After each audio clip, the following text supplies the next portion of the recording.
Hey guys, what's going on? I finally made it in to talk about Worlds Collide.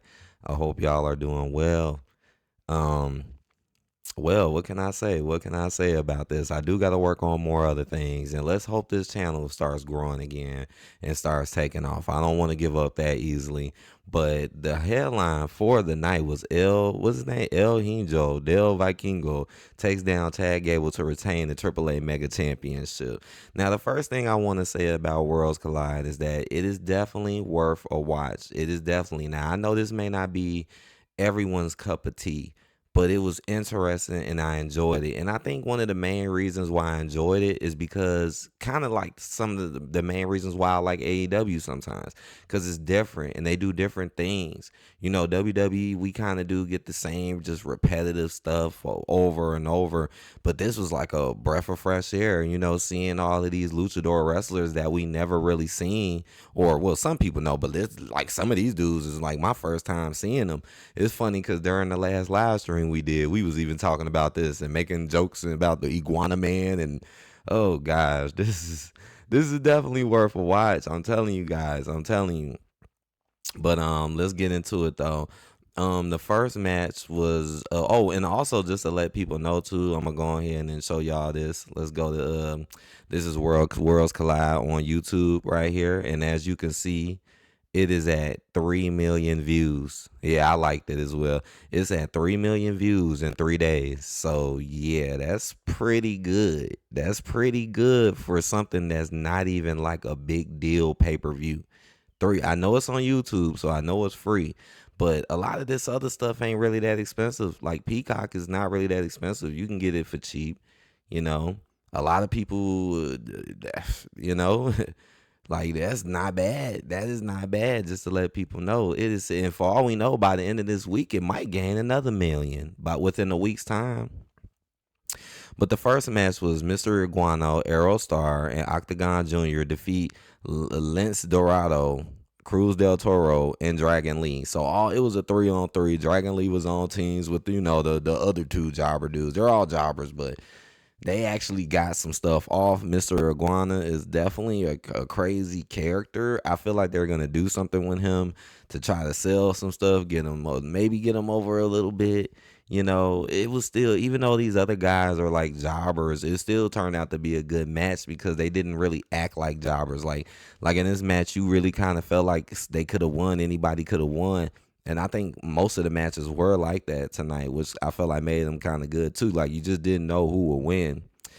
All right, then that's when Dominic came out. Right, this led to a challenge from Mysterio to Octagon Jr. for Money in the Bank. So yeah, I seen this when it happened, and you can see Liv Morgan in the background too. You can see the top of her head, and just out of nowhere, Dominic just comes out, starts talking trash to Octagon Jr. They get into a scuffle, and then it ends up turning into this match. So yeah, that was just interesting though. It was kind of interesting.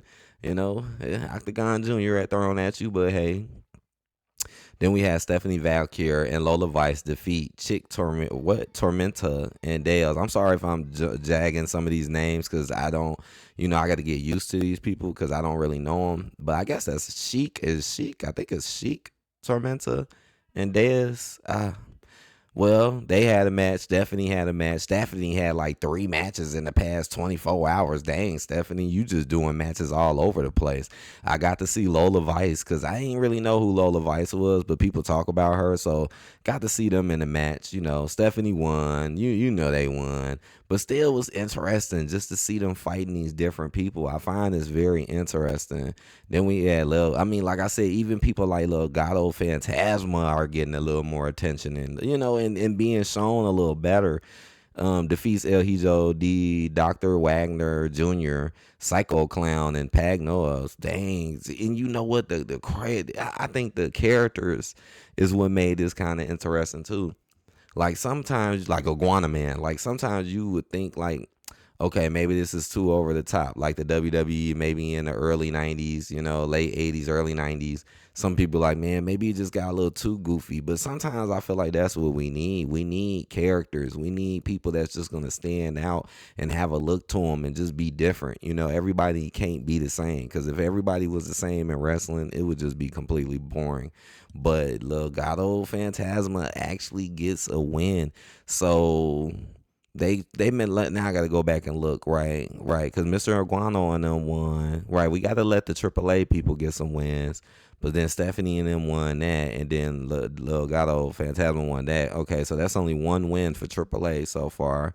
NXT North American Champion Ethan Page defeats Laredo Kid, Javon Evans, and Ray Phoenix in a Fatal 4-Way match. Now this match was just good. This might have been one of the best matches in it. Not the best though. I still think the last match was the best, but this was just good though, because you got like I'm starting to learn who Ethan Page is. I see him every once in a while on NXT, but I never really known who really he was. He got the title now. We're starting to see him. Laredo Kid, right? He's from AAA, right? Javon Evans, we know Javon Evans now, and Ray Phoenix. So this was a good match. This match was popping. No AAA winner though. They gave it to the NXT North American champion here. So I do feel like, they should have let some of these AAA people win a little bit more here, because that's like 3 losers, but it was still entertaining. And then you had the main event, which was right, Vikingo versus Chad Gable for the AAA Mega Championship. This match was good. I don't know why this match was just so damn good.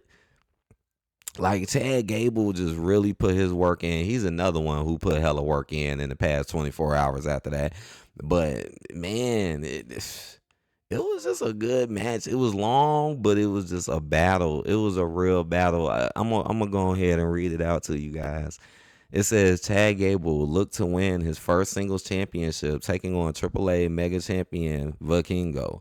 Vikingo got the WWE Universe on their feet at the Kia Forum, hitting an out of this world 630 splash onto Gable's back outside the ring, which is wild. Yeah, the maneuvers in this match, oh my gosh, it was so good. Gable brought out a table in frustration, looking to hurt Vikingo with splintered wood. Vikingo managed to avoid the weapon, bringing Gable back into the ring, hitting a magnificent twist and 450 splash that Gable miraculously kicked out of. Right, too, it's like I think that's why I like the match too, because it was certain moments you just felt like somebody was going to lose, but then they ain't lose.